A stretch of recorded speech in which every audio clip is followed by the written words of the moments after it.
Jim Greenwood, and we're going to be doing a wood turning video here today. We're going to be turning a couple of bowls that will resemble this. It's a natural edge bowl, traditional edge bowl. We're going to turn them out of cherry, and we're going to take you through this process.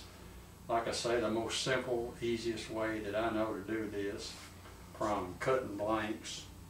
3 different ways to do that.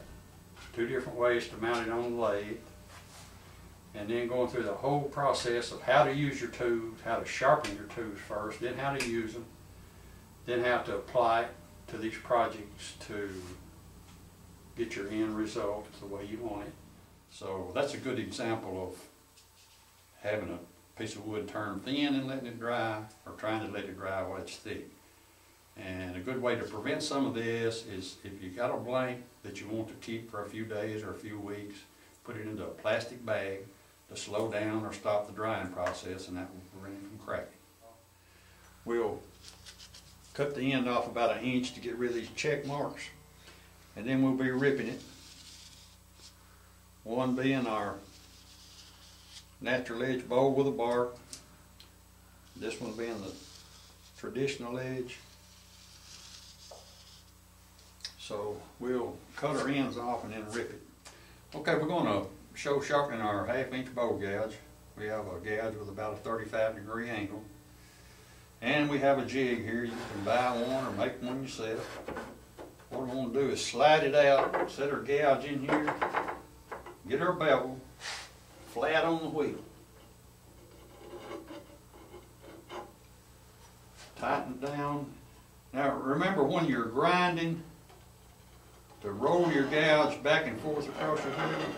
You don't want to sit in one spot and create a divot in your wheel. This helps your wheel last longer. You don't have to do much dressing, so just keep your gouge moving. The flute of our gouge, we're going to roll it 90 degrees to our body. Then we're going to cut us a little shoulder.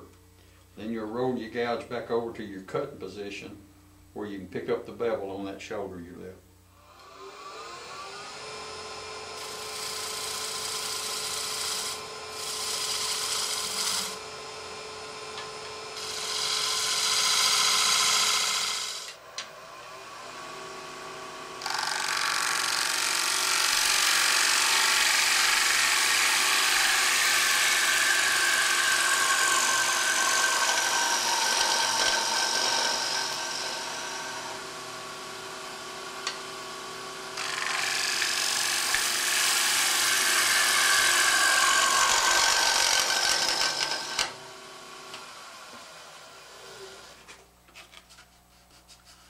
Right now you need to check your thickness rather often.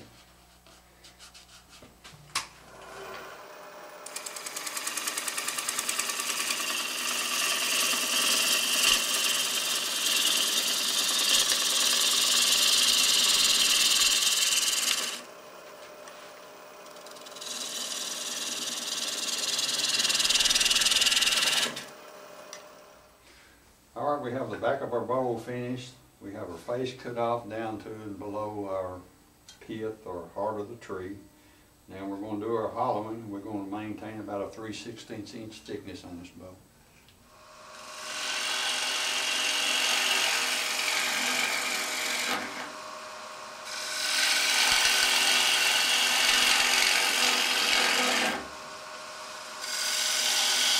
Alright, we're back at the lathe ready to do some sanding and finishing. First of all, we're going to put our bowl back on the lathe with our foot still intact. We're going to hand sand it on the lathe using a hand sanding method. Then we'll turn our foot off and put some finish on, and then we'll move to our buffing system. This will be the bottom that we're wanting to achieve from turning our foot off, or we'll have a hollow foot. So we'll show how to do all that.